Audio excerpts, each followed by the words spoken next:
O gigil na naman ang Team Alpotera, also known as Double Agents, kay Miss Maharlika dahil ang alam nating lahat nasa Anemica si Mother Dragon, yung pala nasa US, kasama pa si VP Sara. Special mention pa si Miss Maharlika ni VP Sara. Kaya yun nga ako sa kay Miss Maharlika na kaya inaatake niya si Alpot dahil gusto lang niya ng access. Sunog agad. Anong access?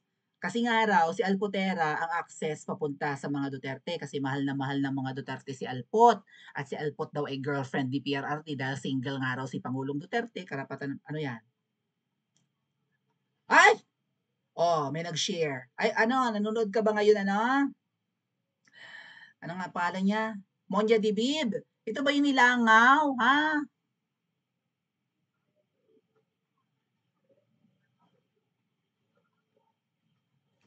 Yan ba ang nilangaw na ano, na rally ng EDSA?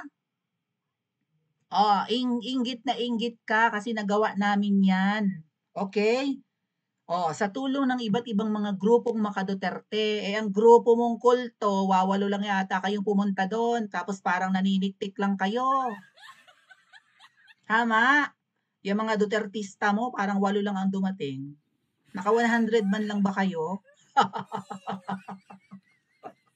Tapos tumungtong ka sa aming entabladong very pangmayaman na lamisita lang, 'di ba? Yun lang kasi ang afford namin eh.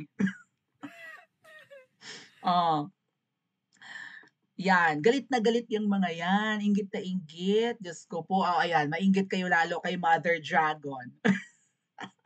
Dahil magkasama sila sa Australia. Oh, dali lang po. Asan na?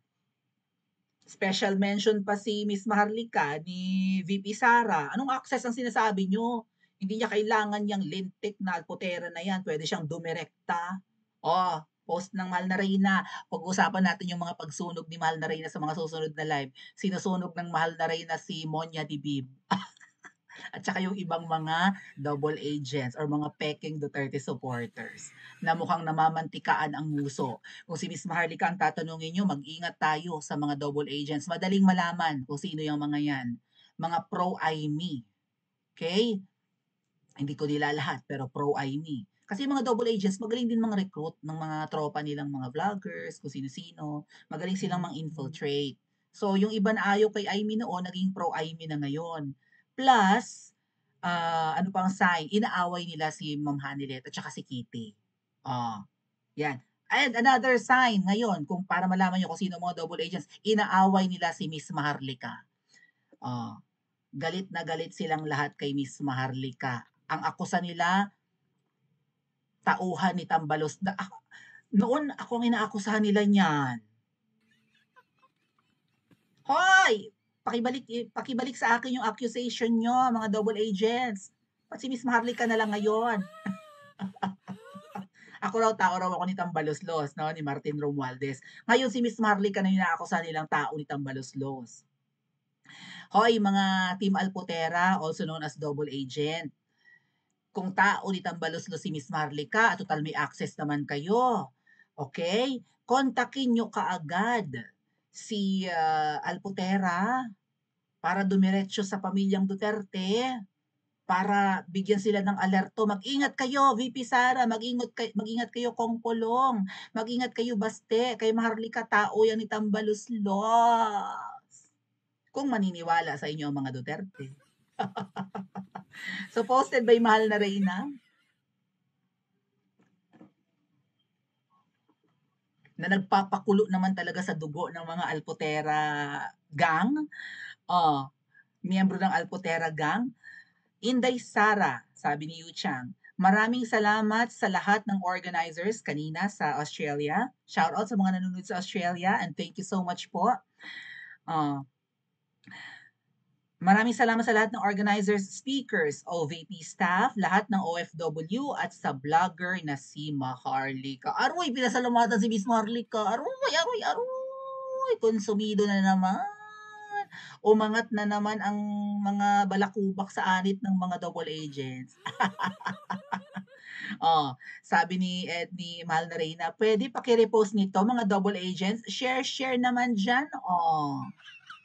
Alam niyo mga kababayan, may nagchika sa akin, labag daw sa kalooban ng mga double agents na i-share yung live kanina sa Australia.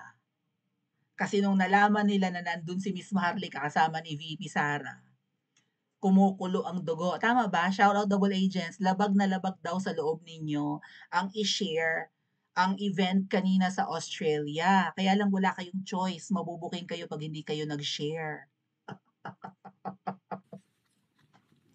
How does it feel watching VP Sara and Miss Maharlika there in Australia, ha? Oh, so, yeah. Alam niyo ang ganda ng mga sinabi ni VP Sara kanina sa Australia. Isa sa binanggit niya dun yung pagkaka-kidnap nga kay PRRD. And hindi man niya sinabi directly, impeachable offense. Inisa-isa niya yung reasons, I think 4 yung sinabi niya. Na yung ginawa kay PRRD ay illegal and therefore dapat mapanagot ang taong nagpakidnap or mga taong nagpakidnap kay Pangulong Duterte. Oh. So, Mangga, paano ka?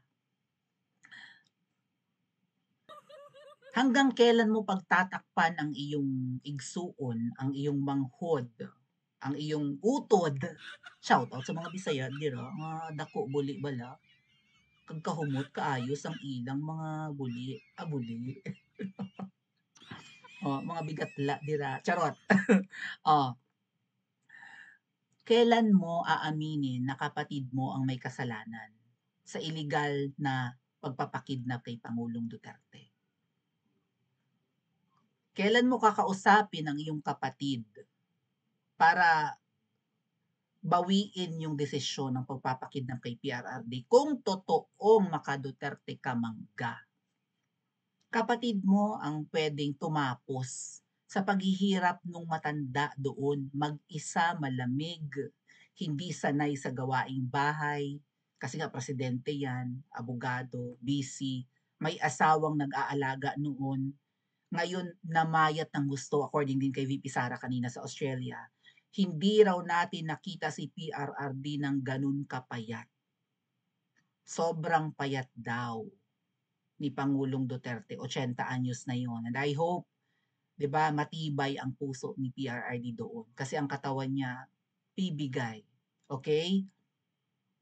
So, sana kayanin ni PRRD ang mga susunod pang araw at buwan na nag-iisa siya doon at pinarurusahan at labag sa batas ang ginawa sa kanya. Bakit isinuko yun doon nang napakadali lang ng poki ng inang adik na yan? Yun ba ay utos ng asawa niyang sangkot sa krimen sa US? Hanggang kailan mo mangga po protektahan ang ading mo? Hanggang kailan mo hindi aaminin na ading mo ang may kasalanan at siya pa rin ang may kasalanan? Kasi siya yung architect ng foreign policy. Anong klaseng policy meron ng kanyang administrasyon? Na hindi pala ligtas ang Pilipino sa kamay niya. Na kapag may ni-request ang ibang bansa, gusto ko yung nasasakupan mo dyan, ipadala mo sa akin. Gusto ko siyang ikulong. Ay, isinuko nung iwi. Oh, ayan na sige, kulong ko. Ay, poke ng ina mo. Oh, kailan mo kakausapin mangga, hindi ka gagawa ng paraan? Kung totoo kang maka-Duterte, at kung wala kang access sa kapatid mong naglilibang ngayon dyan sa Japan, abangan mo rin sa airport, kausapin mo. Hindi mo matawagan, bakit naka-block yung number mo? Walang phone number ang kapatid mo? Hindi gumagamit ng mga, kahit kung hindi man phone number, kahit na phone app? Viber, Line, ano pa? Messenger, kahit ano. Hindi, walang ganyan. Walang social media account ng kapatid mo. Ha? Abangan mo sa airport, pag uwi galing Japan, may nunal sa paa yung kapatid mo, poki ng inang yan. Oh, ano pa?